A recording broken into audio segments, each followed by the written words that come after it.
हर हर महादेव।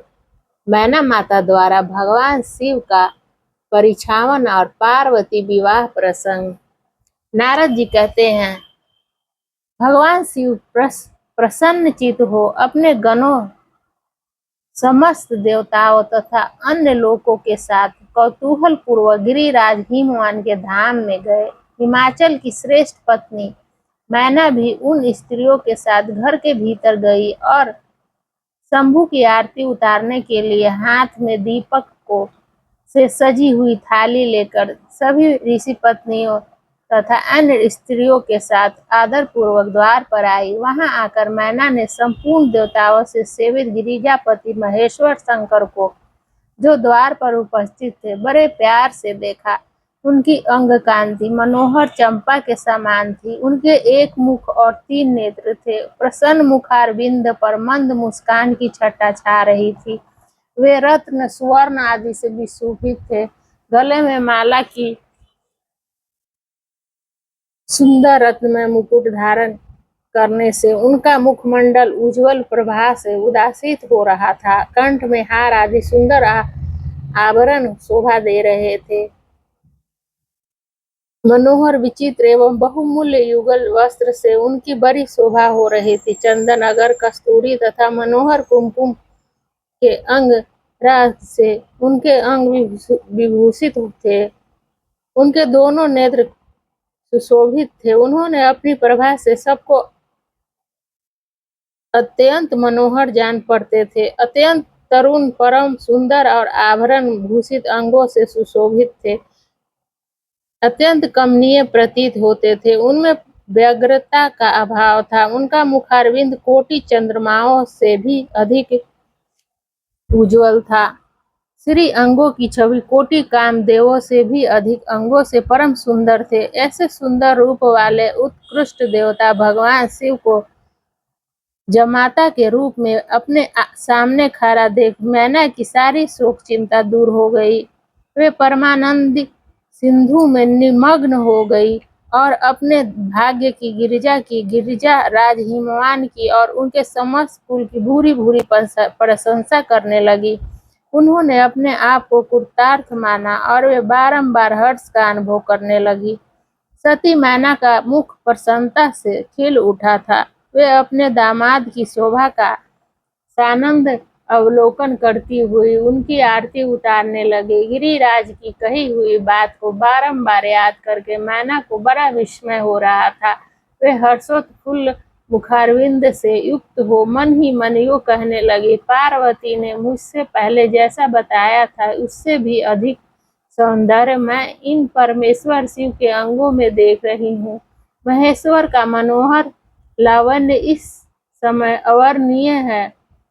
ऐसा सोचकर आश्चर्यचकित हुई मैना अपने घर के भीतर आई। वहां आई हुई युवतियों ने भी वर के मनोहर रूप की भूरी भूरी प्रशंसा की। वे बोली, गिरिराज नंदिनी शिवा धन्य है। कुछ कन्याएं कहने लगी, दुर्गा तो साक्षात भगवती है। कुछ दूसरी कन्याएं महारानी मैना से बोली, हमने तो कभी ऐसा वर नहीं देखा है और न कभी ध्यान में ही ऐसा वर का अवलोकन किया है। इन्हें पाकर गिरिजा धन्य हो गई। भगवान शंकर वह रूप देखकर समस्त देवता हर्ष से खिल उठे। श्रेष्ठ गंधर्व उनका यश गाने लगे और अप्सराएं नृत्य करने लगी। बाजा बजाने वाले लोग मधुर ध्वनि में अनेक प्रकार की कला दिखाते हुए आदर पूर्वक भांति भांति के बाजा बजा रहे थे। हिमाचल ने भी आनंदित होकर द्वारोचित मंगलाचार किया। समस्त नारियों के साथ मैना ने भी महान उत्सव मनाते हुए वर का परीक्षण किया। फिर वे प्रसन्नता पूर्वक घर में चली गईं। इसके बाद भगवान शिव अपने गणों और देवताओं के साथ अपने को दिए गए स्थान में चले गए। इसी बीच में गिरिराज के अंतःपुर की गिरिराजपुरी की स्त्रियां दुर्गा को साथ ले कुल देवी की पूजा के लिए बाहर निकली। वहां देवताओं ने, जिनकी पलकें कभी नहीं गिरती थी, प्रसन्नता पूर्वक पार्वती को देखा। उनकी अंग कांति नील अंजन के समान थी। वे अपने मनोहर अंग से ही विभूषित थी। उनका कटाक्ष केवल भगवान त्रिलोक पर ही आदर पूर्वक पड़ता था। दूसरे किसी पुरुष की ओर उनके नेत्र नहीं जाते थे। उनका प्रसन्न मुख मंद मुस्कान से सुशोभित था। वे कटाक्ष पूर्ण दृष्टि से देखती थी और बड़ी मनोहारिणी जान पड़ती थी। उनके केशों की चोटी बड़ी ही सुंदर थी।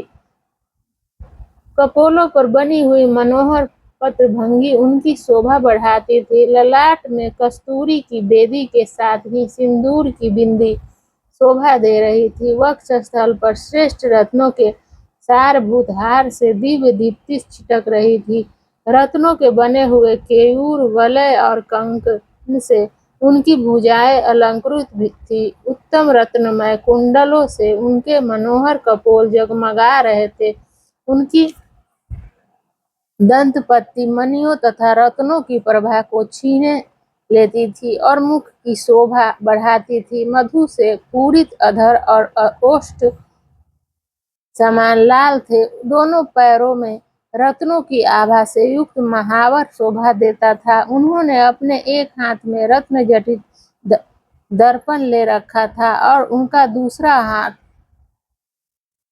सुशोभित था। उनके अंगों में चंदन, अगर, कस्तूरी और कुमकुम का अंग राग लगा हुआ था। पैरों में पाजेब बज रहे थे और वे अपने लाल लाल तलुओं के कारण बड़ी शोभा पा रही थी। समस्त देवता आदि ने जगत की आदि कारण भूता जगजननी पार्वती देवी को देखकर भक्ति भाव से मस्तक झुका मैना सहित उन्हें प्रणाम किया। त्रिलोचन शिव ने भी बड़ी प्रसन्नता के साथ कनखियों से उन्हें देखा और उनमें सती की आकृति देखकर अपनी विरह वेदना को त्याग दिया। शिवा पर आंखें गड़ाकर भगवान शिव उस समय सब कुछ भूल गए।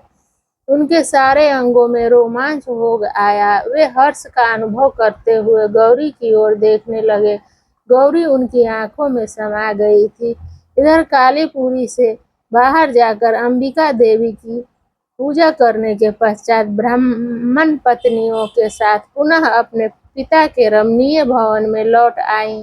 भगवान शंकर भी मुझ ब्रह्मा, विष्णु तथा देवताओं के साथ हिमाचल के बताए हुए अपने नियत स्थान पर प्रसन्नता पूर्वक गए। वहां गिरिराज के द्वारा नाना प्रकार की सुंदर समृद्धि से सम्मानित हुए। वे सब लोग सुख पूर्वक ठहर गए और भगवान शिव की सेवा करने लगे। हर हर महादेव। अगले अध्याय में वर पक्ष के आभूषणों से विशोभित शिवा के निर्जना कन्यादान के समय वर के साथ सब देवताओं का हिमाचल के घर के आंगन में विराजना तथा वर वधू के द्वारा एक दूसरे का पूजन करना। हर हर महादेव।